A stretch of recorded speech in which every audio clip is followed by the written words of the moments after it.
15 years ago, under Tony Blair, the Electoral Commission was set up to clean up British politics and to stop foreign and anonymous donors unduly influencing the British electoral process.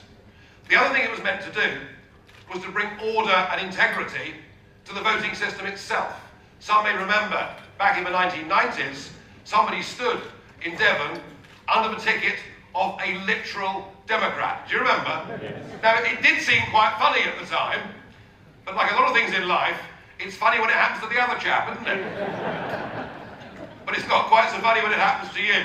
Anyway, that's what we were told. So this organisation was set up, and within a few years we learnt that the Liberal Democrats had taken a donation of £2.4 million from a spoof company and from a man who subsequently was sentenced to 20 years in jail for fraud. Under every level of the Electoral Commission's remit, the Liberal Democrats should have been forced to return that money to somebody who wasn't living in Britain, had a false company, and had obtained the money by crookery. Guess what happened to the Liberal Democrats? Absolutely nothing. But in 2004-05, Ukip found themselves as the first party in very serious trouble with the Electoral Commission.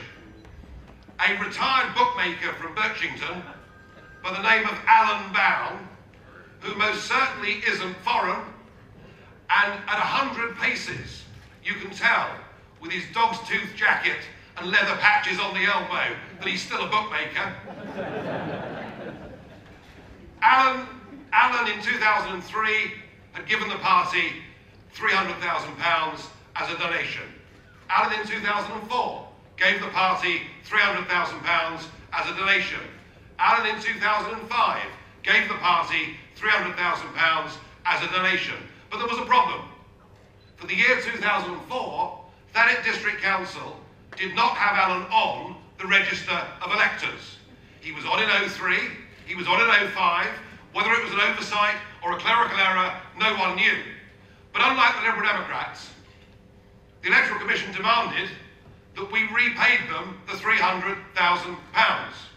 We objected on the grounds that this simply had been an error, but they pursued us through the courts. In fact, they pursued us all the way to the Supreme Court, where on a judgment of 4 votes to 3 we won. Otherwise, the party would have been in very, very serious financial trouble. But it gets worse than that, because in the European elections of last year, a spoof party called An Independence from Europe, with a strap line on the ballot paper that said UK independence now, managed to get 1.5% of the votes nationally, cost us from winning 2 seats, stopped us here in this region from winning a 3rd seat. We've learned this week that An Independence from Europe will not be able to continue under its current name, but will re-register as Independence Now. We also learned yesterday that Al Murray, well, he's a comedian, he's having a joke at our expense. But let's be honest, FUKP can quite easily, in the minds of electors, be confused with UKIP, but he's even been allowed to register as his logo, our logo, albeit upside down. Oh yes. Oh yes. So I look at the Electoral Commission. Not only have they done this to us, they have also presided over the fraudulent postal voting that has gone on all over this country, some of it so bad that it would shame a banana republic. And I've had enough.